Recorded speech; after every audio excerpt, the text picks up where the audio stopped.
Since 1991, Tour to Cure and Step Out's fundraising efforts have supported advancements in diabetes research, provided education programming, and ensured that we can advocate for the more than 34 million Americans living with diabetes. Because of your support, we have accomplished so much together in the past 30 years, starting with the first diabetes cost reduction bill in Wisconsin in 1991. Since then, we've been able to pass similar bills in 45 states. We continued to ride and walk through the 90s, earning more advocacy wins along the way. In 1999, Virginia was the first state to pass the Safe at School bill to help make sure students receive proper diabetes care and are safe at school. Fast forward to the 2000s. As our events grew, so did our milestones. Starting with a bill in 2003, we supported bills throughout the 2000s that brought an end to discrimination against insulin-dependent commercial drivers and pilots. In 2013, we launched Pathway to Stop Diabetes, a bold, innovative initiative to find a new generation of brilliant scientists at the peak of their creativity. Then, provide them with the freedom, autonomy, and financial and professional resources to set them on the road to breakthrough discoveries. Then in 2018, we launched our Diabetes Food Hub, an online nutrition platform with recipes helping people with diabetes form healthier eating plans. And while these are just some of the milestones, each of them would not be possible without you. In fact, because of you and the millions of participants, sponsors, and volunteers, we've been able to raise over $500 million through Tour to Cure or Step Out since 1991. So thank you for your support through the years, and now we set our eyes on the future, with a goal to participate by standing, walking, and riding side by side as we stay vigorous in our fight to achieve our vision of a life free of diabetes and all its burdens. We are connected for life.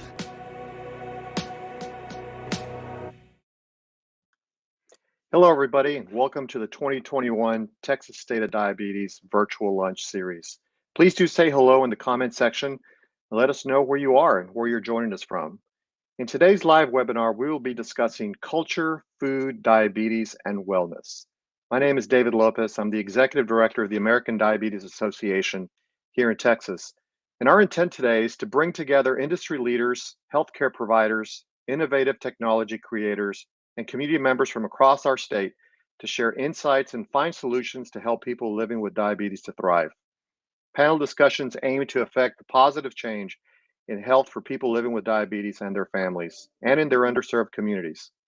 Together, we will address, explore, and inspire innovative solutions and resources that can be used to engage the community in diabetes management, prevention, and overall health and wellness.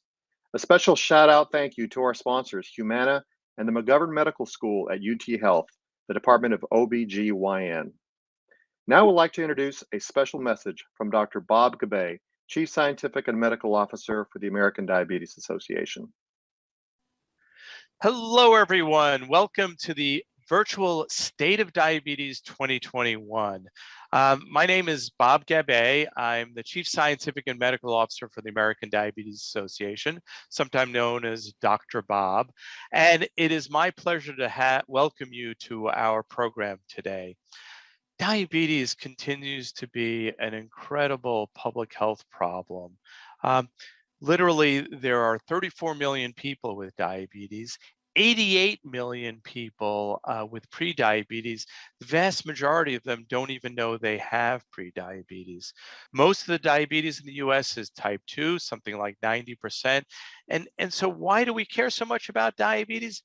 Because it continues to be the leading cause of blindness, kidney failure, amputations, heart disease, stroke, so many devastating complications that can occur from the disease.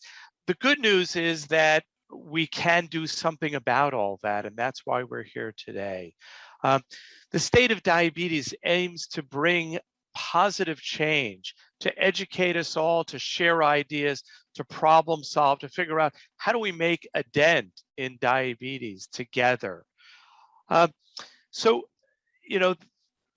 We've come to realize that to really solve the problems around diabetes, no one organization is going to do that alone. It's really going to be working together. Together, we can tackle this issue. So the state of diabetes is centered around the work we're doing at the American Diabetes Association around health equity. Why health equity? Well, the pandemic has shown a bright light on the incredible health disparities that exist in our society. And in many ways, diabetes is the poster child for that. Black Americans are twice as likely to develop diabetes. Black Americans are 3 times as likely to have an amputation. People of color are more likely to live in poverty, and poverty leads to significantly worse diabetes outcomes.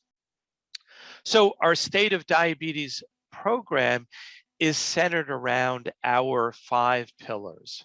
What are those 5 pillars that we think if we address, we can deal with the health inequities that exist? The first one is cure, care, then cost, cuisine, and connect. And you'll hear these topics talked about during our State of Diabetes program. So thank you for joining this program. We hope you come away with not only greater knowledge, but passion to make a difference, to work together to improve the lives of those living with diabetes. Thank you. Thank you, Dr. Bob. Once again, let's thank our sponsors, Humana and McGovern Medical School at UT Health, the Department of OB/GYN, for underwriting the 2021 Texas State of Diabetes virtual lunch series.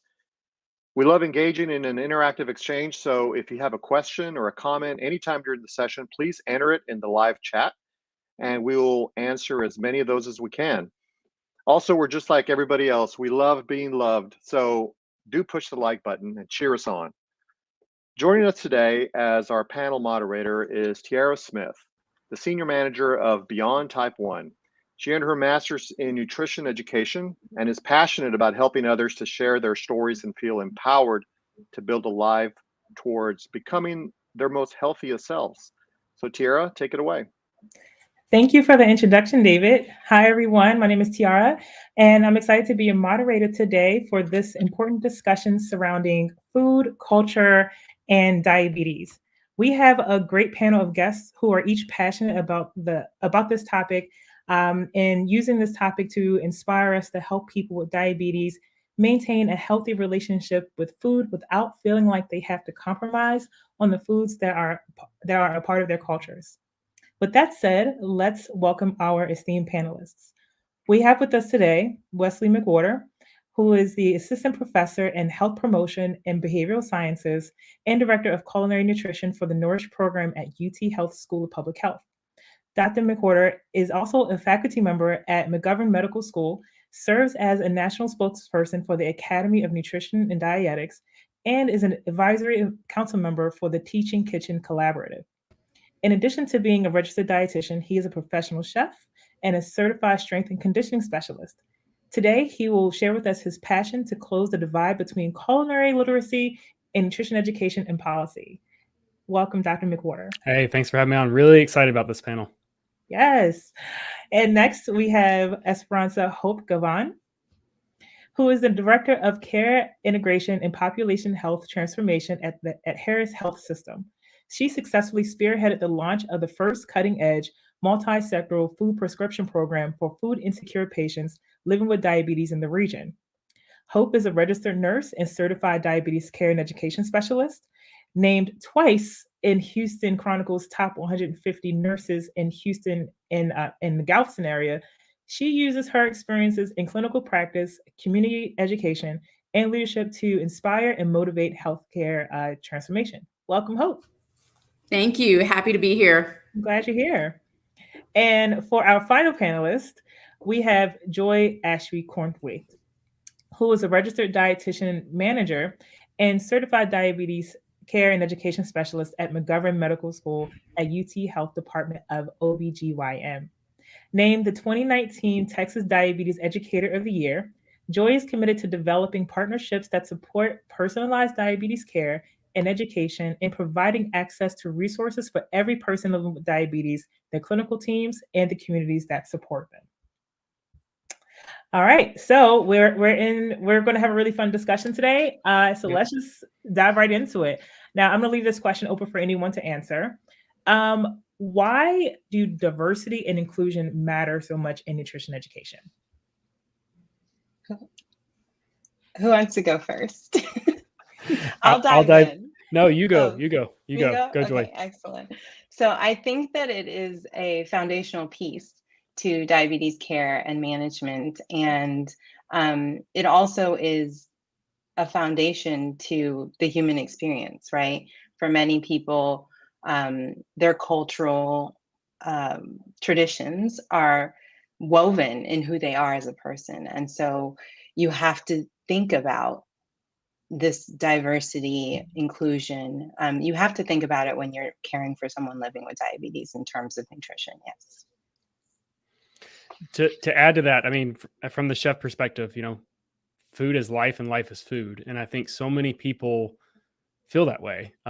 In the scope of science and medicine, what we often do is we remove humanity from the plate, from who people are. And we say, well, just follow this, what we know is healthy, which it's not possible. We've seen that. We see it's extremely difficult. 90% of adults in the US are not following, the guidelines. They're not eating enough vegetables. They're not doing the things that we would like them to do.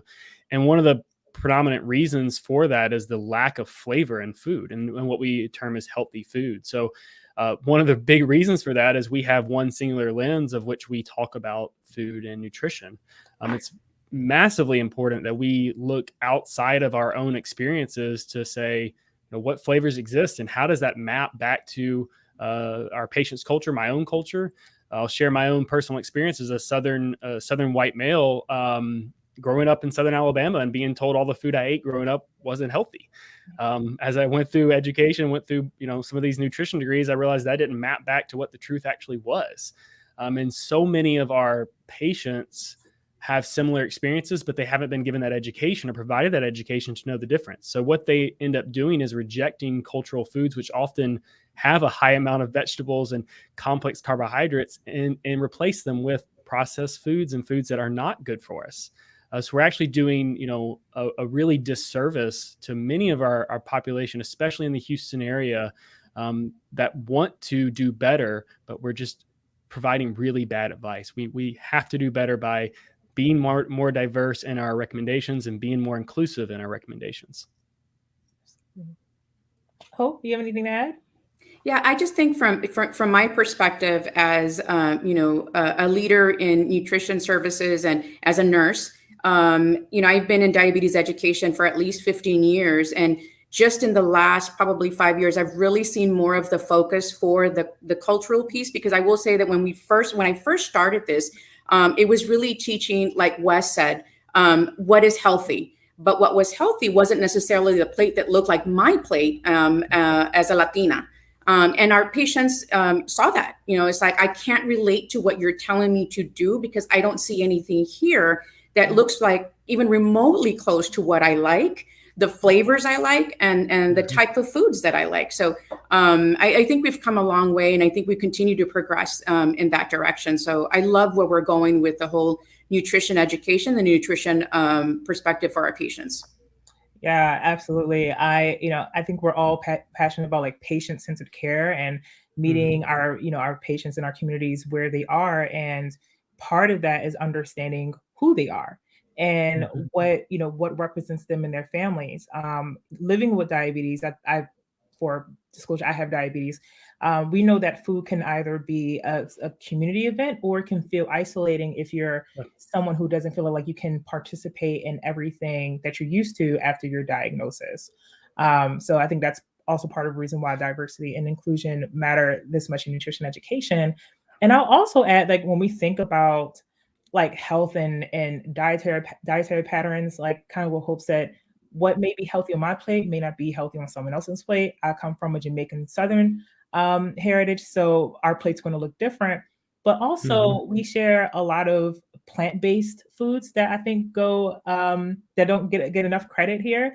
And I think part of that nutrition education is telling people the health benefits of the foods that they're already eating, and to make it easier to start building that foundation when it comes to eating with the life with diabetes. So that was great responses. Joy, were you going to add something?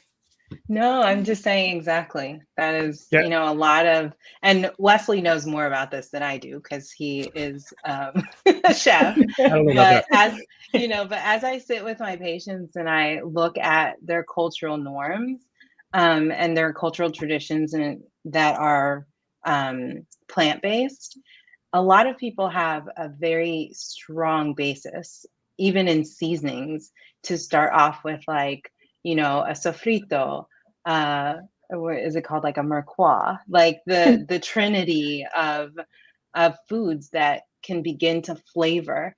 And when we ask them to, when we show them a plate with, a chicken breast with some like black lines on it for grilling marking, and we've missed the sofrito or the tomatillo or something else that you put in there to have, they're like, well, should I take that out? And I'm like, no, put that back in, keep that there. And so, I think learning about that is really important so that we can impart that information upon the people we care for. Yeah. I would love to add in some additional comments just on the education side, because, for so many of us as educators, we have a lot of we know a lot. We're experts, right? We have, if you're a medical doctor, you got, 12, you got decades of education, that comes into a place where we feel like we know the answer. But in food is very complex. I've been cooking for 15 plus years. I know a lot about different foods, but I would never know what, for instance, is on Joy's plate every day. And I can't find that out without listening and asking questions to my patient, and really understanding, hey, what are you already eating? But too often we stereotype, and a lot of it is racist, where we're coming in and we're just assuming that this person has this disease diagnosis because of these certain foods that are stereotyped to them. And that's not always the case. A lot of the times the foods that were part of culture are really quality and important. So it's good for us to stop and take a listen.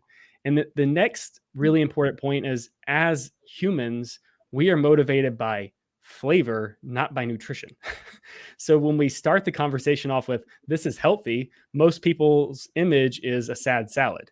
And that's not very intriguing when it comes to changing behavior. So it's important that we use cultural, foods, to help transition into healthier eating habits. Because if a patient has that diagnosis at, say, around 40 years old, they've been eating those types of flavors for around 40 years. And, you don't just change that overnight. And we're just setting up our patients for failure. It's really, really important that we identify, listen a lot, ask good questions and listen, and don't stereotype our patients into saying that you eat this way when we haven't even heard them.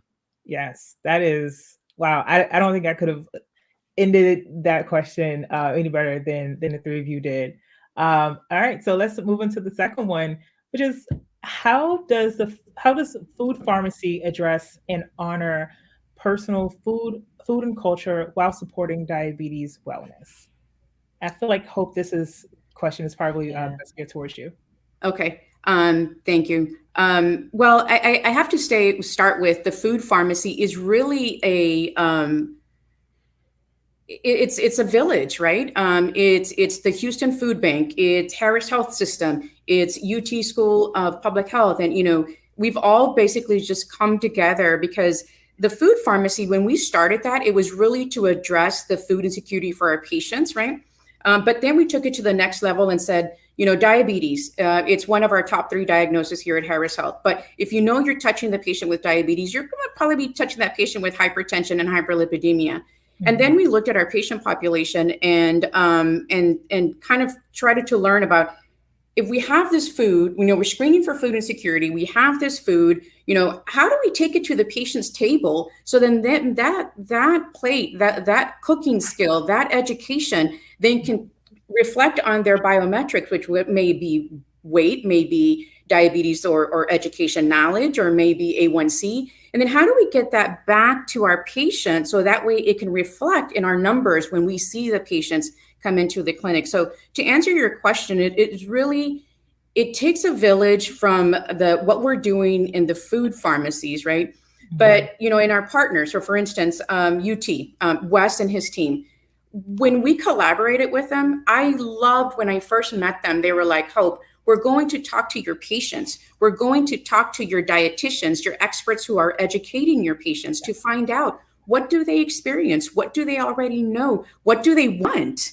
And so when we started that relationship and that collaboration, they walked in with that. And they just went full speed ahead in creating the program, the Nourish program, to really be tailored to exactly what I just said. What does the patient want? What does the dietitian know? What do they want? And then from the leadership perspective, what would you like to see in outcomes for the patient population who is in the food prescription program at your food pharmacy? So to answer your question, it takes a village. And it was really that whole, I love what Wes was saying earlier, which is listen to what your patient has to say, listen to what and I address this from the leadership perspective, because at the end of the day in healthcare, we want to see great outcomes from the interventions that we're doing, because it just trickles down. It trickles down to our visits, it trickles down to our hospitals. And most importantly, it trickles down to the community health.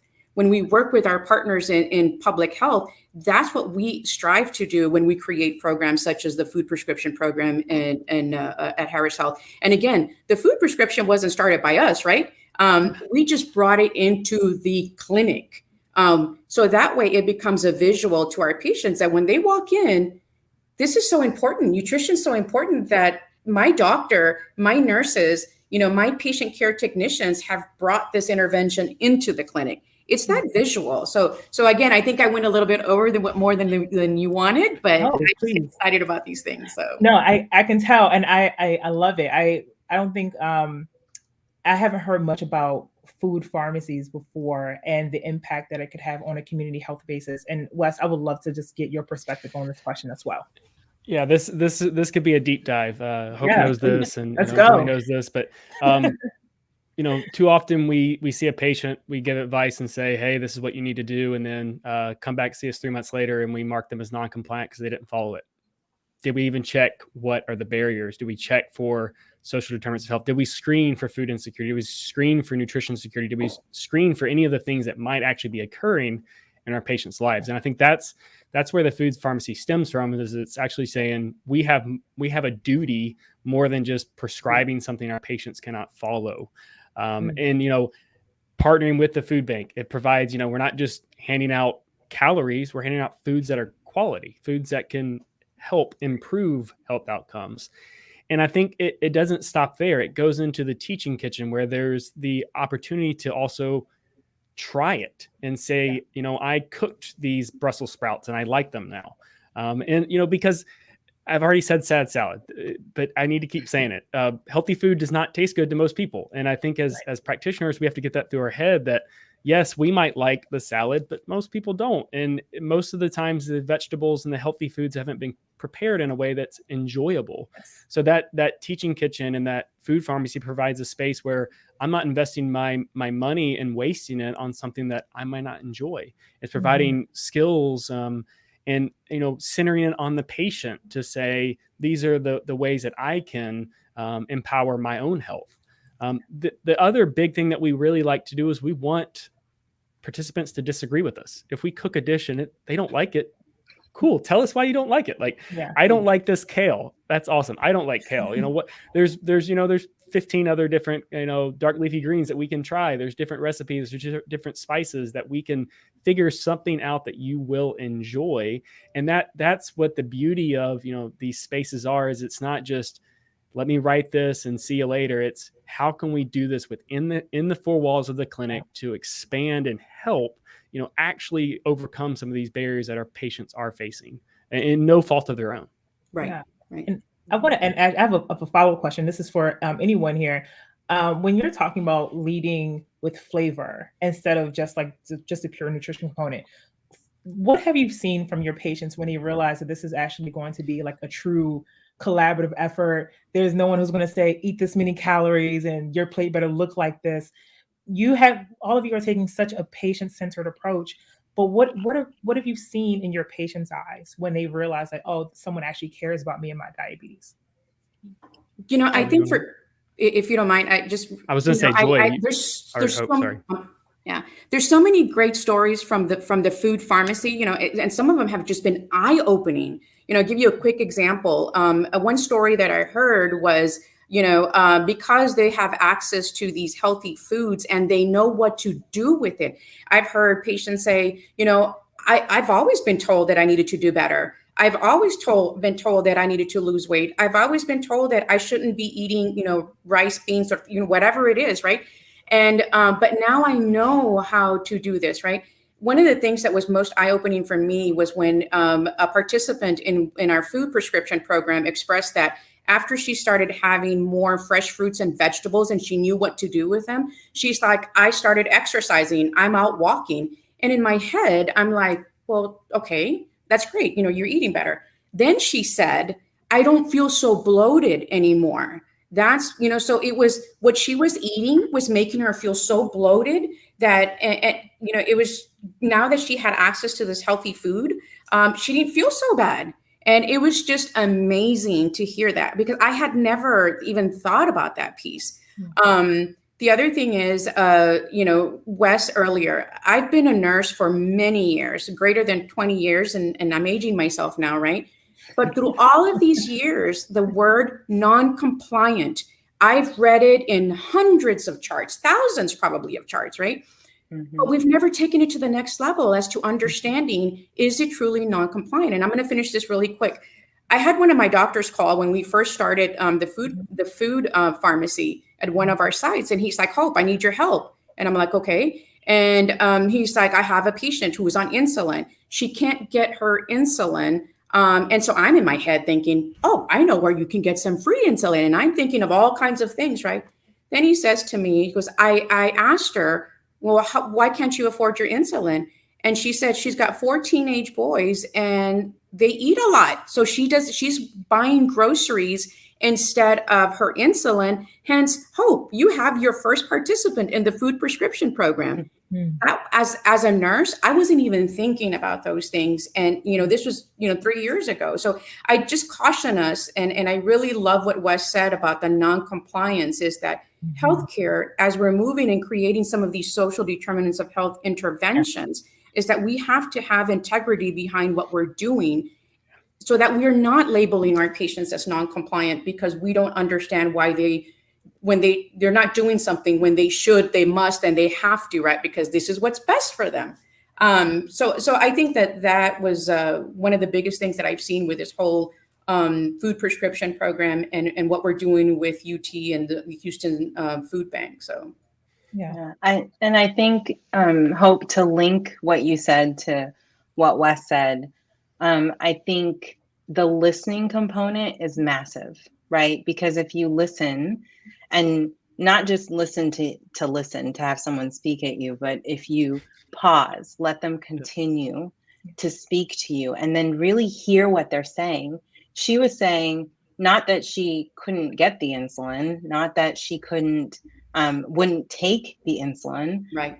Intentionally, but that she had to align her priorities with that of the life of her children. Mm-hmm. And so when you listen to people, then usually it allows us to dip into our toolkits that we have, all of this training that we have to find solutions that can allow a person to truly engage in the plan that you've decided on together. And they believe you now. They believe you, they understand, and they hear that you trust them to speak their truth and to speak their needs to you. What I find with my patients is they oftentimes say things like, no one ever listened to me before. Mm-hmm. No one ever truly heard what I was saying before. Thank you for listening. Yep. And thank you for caring.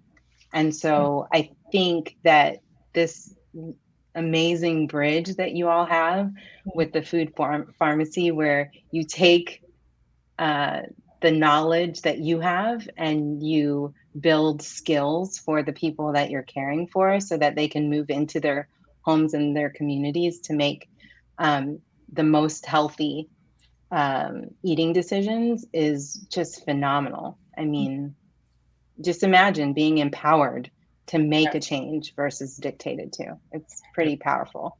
You know, one of the things that I do love about programming such as this is that it empowers our providers as well. You know, my physician who called me would not have felt empowered to be able to address that need if we didn't have something real, real time in the clinic, or at least we're supporting him in that way. So I think that was, I thought that was like the best thing, was him feeling empowered to pick up that phone and call and say, hey, I've got your first patient. And also to ask the question, what's going on, right? Because this wasn't the first time he had seen this patient. So yeah, and say you didn't have that resource as a clinician, then what do you do with the information that you get? Right. You know, that causes you. It hinders provider resiliency. Even we came into this field to help people. That's right. Not to feel at a loss for assistance. So Hope, as with the food pharmacy, what has been the general reaction from providers? I assume it's been positive. Yeah. I wish I had pictures to show you, because when we first started at our first location, which was Strawberry, the providers were right there with me, helping me unload, some of the food coming in, right? Because this is the first time we're stocking this food pharmacy. They were right there. They are the biggest champions, because again, what Joyce said is exactly right. None of us went into healthcare because we were going to make billions of dollars, right? We went in there because we wanted to do something. We wanted to change. We wanted to help. And our providers are not about just prescriptions and procedures. Right. They know their patient population. So they are so welcoming. They're right there with us. And I don't think that any program is successful without that provider champion, without that nursing champion, without that patient care technician champion, and without our unit clerks. Like, it's a village. I can't express that enough, right? It is. And it's just something that came to mind. Everything that the three of you have been saying, it kind of dispels the notion that people don't want to eat healthy, because that's another thing that you hear amongst people with diabetes, is that they don't want to make better choices, but the problem usually is that the choices just aren't available. And it sounds like with the food pharmacy, they get that choice.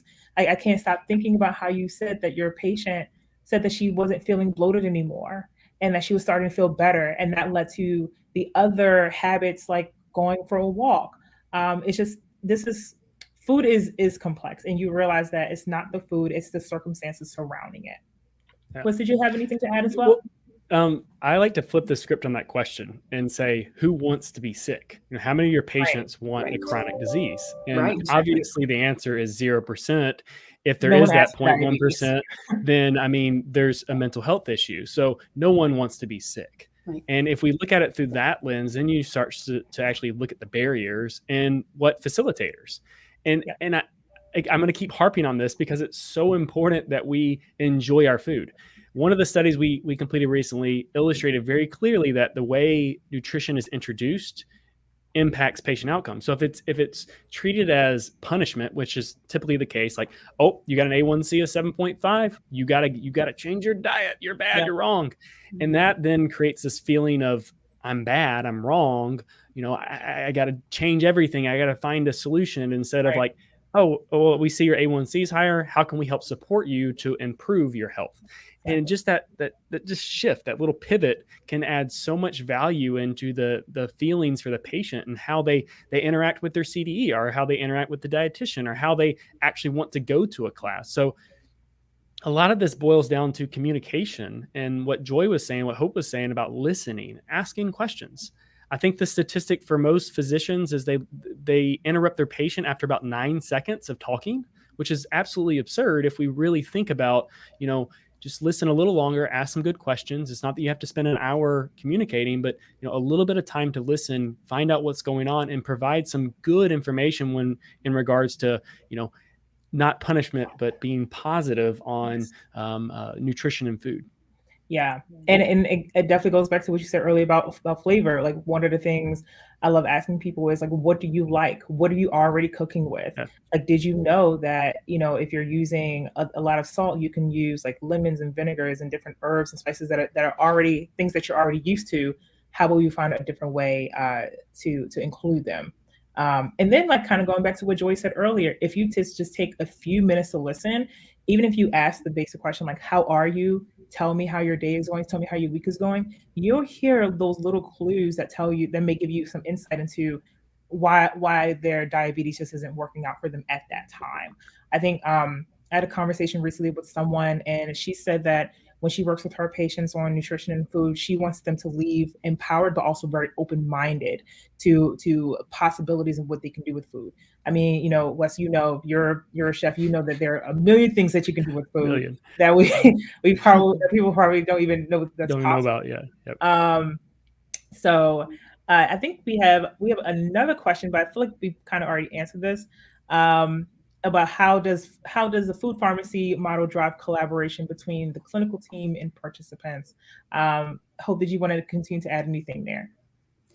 I think that, going back to being able to ask, empowering we're not just empowering patients, we're empowering the providers, right? Because as I mentioned earlier, we're screening for food insecurity. Even our staff that's screening, they feel empowered and they're not just, checking off a question, right? They actually have a resource in the clinic. So the other thing too is that because the physicians feel like they're addressing a very important need for this patient, because again, diabetes, nutrition related, nutrition driven, all of that good stuff, right?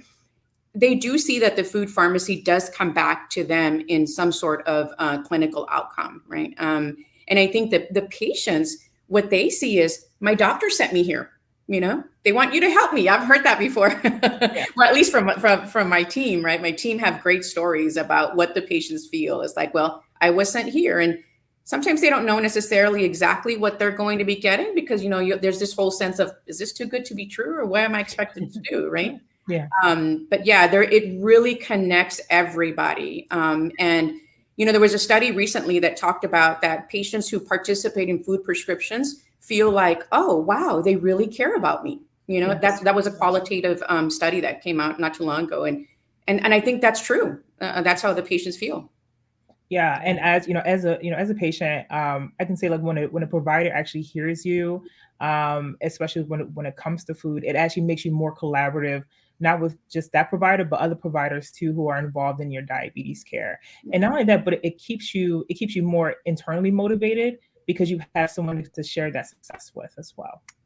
Yeah, and I think to that same end, Tiara, the patients know that you all are having conversations. Yeah. And you actually feel as part of a team. It's not like I only trust this one person on my clinical team. I trust this person and this person and this person. And then every session that comes up after that is a build upon the previous, instead of starting from ground zero for every single clinician. So in fact, it links the clinical flow process and allows the patient to grow with every clinician in every sort of skill that you need, whether it be the pharmacy or the front desk, how to get settled into an appointment and what they need to do to schedule a follow-up, to the dietitian, to the nurse, to the MA. When everybody is involved, it really streamlines the process so that anywhere along that line, the patient feels safe to voice a concern or a challenge that can then be addressed as holistically. Yeah, absolutely. And I think, to add here, we're talking about food. And, when we talk about food is where we surround. We're coming up on Thanksgiving here. And what do we do? We might sit at a table or a bench or something, but we all come together. And the same thing is true for that teaching kitchen, that food pharmacy it's this space to come together and collaborate and say, okay, this is what I'm seeing a patient in this area that's having this problem.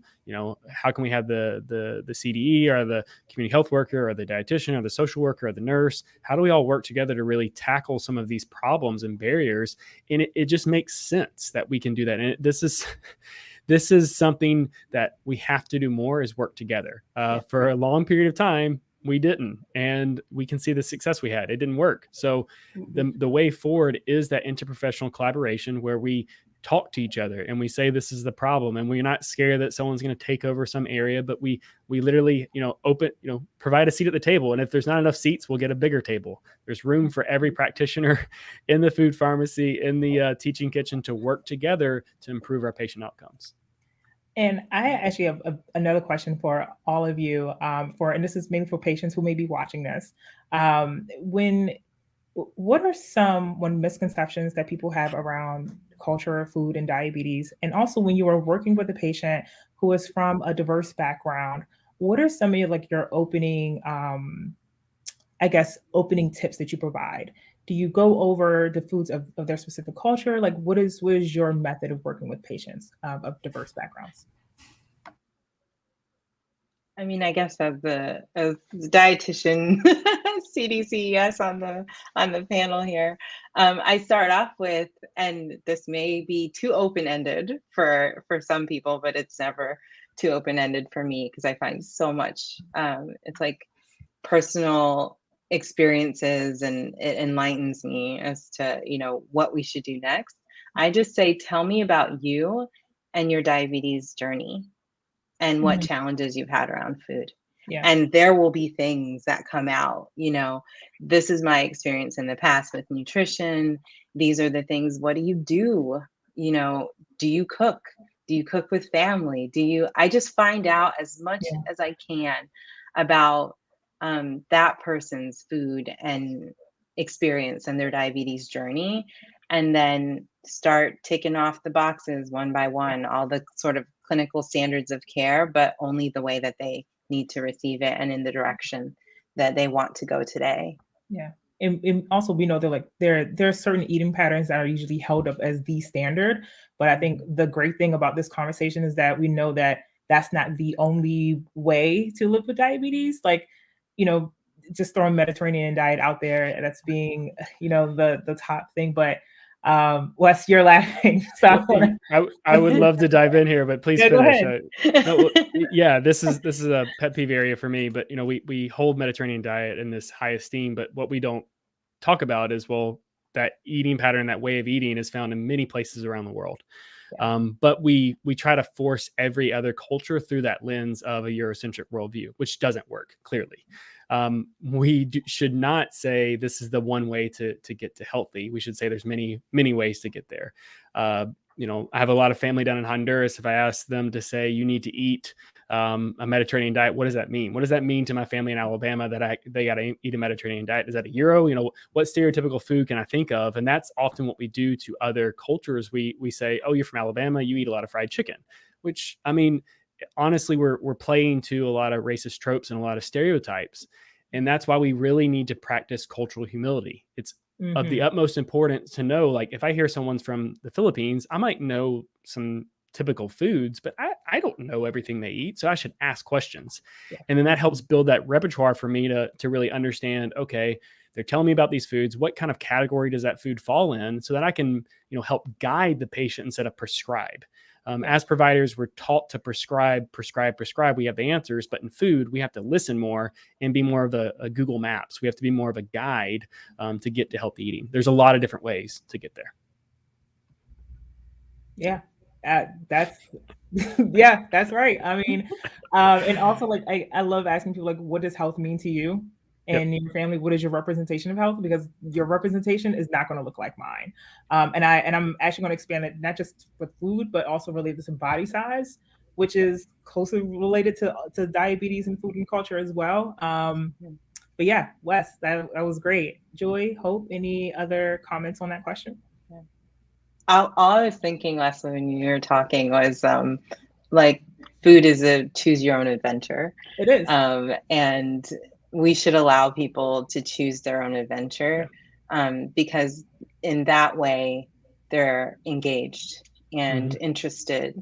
And it's something that, when I think about helping my patient, I think about helping their family and their mothers and their fathers and their aunts and their uncles and their cousins and their community and their faith communities, because they can go into those spaces with more knowledge now and help shape the lives of others. And that can be really motivating for someone to continue upon the journey, saying that I'm helping other people of my culture live a better life and make healthy choices based on our cultural norms. It's great. Yeah. I think just to add to that is that from my perspective, the patient population that I serve go to pantries. And I want to make sure, and we all know this, that food insecurity is not an individual problem. It's a household problem, right? Yeah. You can trace it to the community problem. But anyway, I think for me, it was really working with my partners at UT and even the Houston Food Bank is that, if I know that my patients, because of the population we serve, is going to a food pantry, then let's help them problem solve by education and giving them the skills to be able to cook and pick food. So for instance, patients will go to a pantry and maybe it's eggplant season and that's all they're getting, but they may go home and throw it in the trash because they don't know what to do with it. Not because they don't want to try it, but if no one's ever taught them, have never been given that opportunity. Yeah. So I'm going to be like Wes. Wes says flavor. I say it takes a village. I think that's what I want to leave with is that's really what we've done at Harris Health is understand that we cannot do this by ourselves in no shape or form. Right. Yeah. And I just want to add just something else, which is food and diabetes is a family affair. Kind of exactly what you said, Hope. It's about the household. And I think when you have people who can support you, and especially when you can feel included, it makes it easier to make better decisions as well. Well, I can't believe the time flew by so fast. I feel like we could just keep going and going. But I want to say thank you for sharing your expertise with us today. Wesley, Hope, and Joy, thank you everyone for joining us. And a special thanks to our sponsors, Humana and McGovern Medical School of UT Health, Department of OBGYN.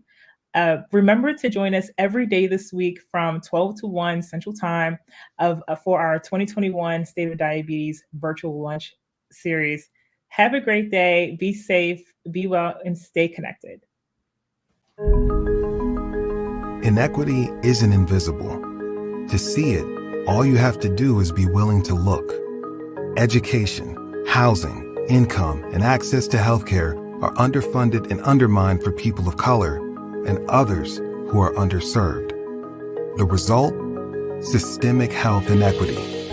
In fact, a cynic might note that wealth equals health. Look no further than diabetes.